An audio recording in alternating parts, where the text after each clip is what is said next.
Proseguiamo con le premiazioni. La prossima premiazione sono i 200 metri d'orso esordienti a femmine. Consegna le medaglie Vincenzo Desio, presidente Natatorium Treviso, e consegna medaglia di bronzo per il suo terzo posto per la notte nuoto 74 col tempo di 2:48:37 Elena Zanette.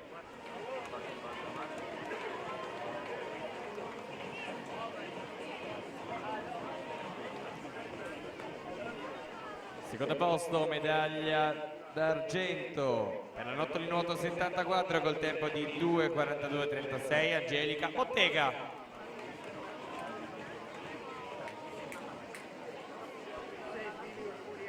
Primo posto vince medaglia d'oro per l'arca nuoto col tempo di 2:41:70 Giada Solmi.